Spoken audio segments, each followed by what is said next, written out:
സംസ്ഥാനത്ത് ഇന്നും നാളെയും ഒറ്റപ്പെട്ടയിടങ്ങളിൽ സാധാരണയേക്കാൾ 2 ഡിഗ്രി സെൽഷ്യസ് മുതൽ 3 ഡിഗ്രി സെൽഷ്യസ് വരെ താപനില ഉയരാൻ സാധ്യതയുണ്ടെന്ന് കേന്ദ്ര കാലാവസ്ഥാ വകുപ്പ് അറിയിച്ചു. ഉയർന്ന താപനിലയും ഈർപ്പമുള്ള വായുവും കാരണം ചൂടും അസ്വസ്ഥതയുമുള്ള കാലാവസ്ഥയ്ക്ക് സാധ്യതയുണ്ട്. സംസ്ഥാനത്ത് ഉയർന്ന ചൂട് റിപ്പോർട്ട് ചെയ്യപ്പെടുന്ന സാഹചര്യത്തിൽ പൊതുജനങ്ങൾക്കായി സംസ്ഥാന ദുരിത നിവാരണ അതോറിറ്റി ജാഗ്രതാ നിർദ്ദേശങ്ങൾ പുറപ്പെടുവിച്ചു. പൊതുജനങ്ങൾക്കുള്ള നിർദ്ദേശങ്ങൾ: പകൽ 11 മണി മുതൽ വൈകുന്നേരം 3 മണി വരെയുള്ള സമയത്ത് നേരിട്ട് ശരീരത്തിൽ കൂടുതൽ സമയം തുടർച്ചയായി സൂര്യപ്രകാശം ഏൽക്കുന്നത് ഒഴിവാക്കുക. പരമാവധി ശുദ്ധജലം കുടിക്കുക. ദാഹമില്ലെങ്കിലും വെള്ളം കുടിക്കുന്നത് തുടരുക. നിർജ്ജലീകരണം ഉണ്ടാകുന്ന മദ്യം, കാപ്പി, ചായ, കാർബണേറ്റഡ് സോഫ്റ്റ് ഡ്രിങ്കുകൾ തുടങ്ങിയ പാനീയങ്ങൾ പകൽ സമയത്ത് ഒഴിവാക്കുക.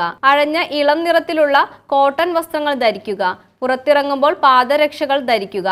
കുടയോ തൊപ്പിയോ ഉപയോഗിക്കുന്നത് നല്ലതായിരിക്കും. പഴങ്ങളും പച്ചക്കറികളും ധാരാളമായി കഴിക്കുക.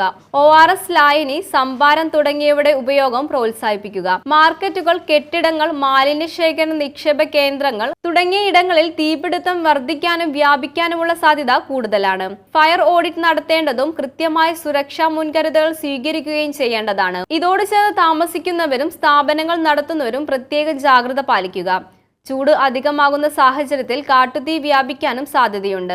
വനമേഖലയോട് ചേർന്ന് താമസിക്കുന്നവരും വിനോദസഞ്ചാരികളും പ്രത്യേക ജാഗ്രത പാലിക്കണം. കാട്ടുതീ ഉണ്ടാകാനുള്ള സാഹചര്യങ്ങൾ ഒഴിവാക്കണം. വനംവകുപ്പിന്റെ നിർദ്ദേശം കർശനമായി പാലിക്കണം. വിദ്യാഭ്യാസ സ്ഥാപനങ്ങളിൽ വിദ്യാർത്ഥികൾക്ക് ശുദ്ധമായ കുടിവെള്ളം ഉറപ്പാക്കണം. ക്ലാസ് മുറികളിൽ വായു സഞ്ചാരം ഉറപ്പാക്കേണ്ടതുമാണ്. പരീക്ഷാകാലമായാൽ പരീക്ഷാ ഹാളുകളിലും ജലലഭ്യത ഉറപ്പാക്കണം. വിദ്യാർത്ഥികളുടെ കാര്യത്തിൽ സ്കൂൾ അധികൃതരും രക്ഷിതാക്കളും പ്രത്യേക ശ്രദ്ധ പുലർത്തേണ്ടതാണ്. കുട്ടികൾക്ക് കൂടുതൽ വെയിലേൽക്കുന്ന അസംബ്ലികളും മറ്റു പരിപാടികളും ഒഴിവാക്കുകയോ സമയക്രമീകരണം നടത്തുകയോ ചെയ്യേണ്ടതാണ്. കുട്ടികളെ വിനോദസഞ്ചാരത്തിന് കൊണ്ടുപോകുന്ന സ്കൂളുകൾ 11 മുതൽ 3 വരെ കുട്ടികൾക്ക് നേരിട്ട് ചൂടേൽക്കുന്നില്ലെന്ന് ഉറപ്പുവരുത്തുക. അംഗനവാടി കുട്ടികൾക്ക് ചൂടേൽക്കാത്ത തരത്തിലുള്ള സംവിധാനം നടപ്പാക്കാൻ അതാത് പഞ്ചായത്ത് അധികൃതരും അംഗൻവാടി ജീവനക്കാരും പ്രത്യേകം ശ്രദ്ധിക്കണം.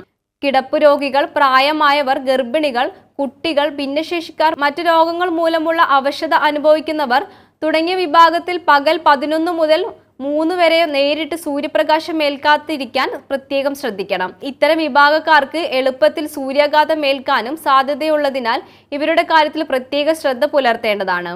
ഇരുചക്ര വാഹനങ്ങളിൽ ഓൺലൈൻ ഭക്ഷണ വിതരണം നടത്തുന്ന ഉച്ചസമയത്ത് സുരക്ഷിതരാണെന്ന് അതാത് സ്ഥാപനങ്ങൾ ഉറപ്പുവരുത്തേണ്ടതാണ്. അവർക്ക് ചൂടേൽക്കാതിരിക്കാൻ ഉതകുന്ന രീതിയിലുള്ള വസ്ത്രധാരണം നടത്താൻ നിർദ്ദേശം നൽകുകയും അതുപോലെ ആവശ്യമെങ്കിൽ യാത്രക്കിടയിൽ അല്പസമയം വിശ്രമിക്കാനുള്ള അനുവാദം നൽകുകയും ചെയ്യേണ്ടതാണ്.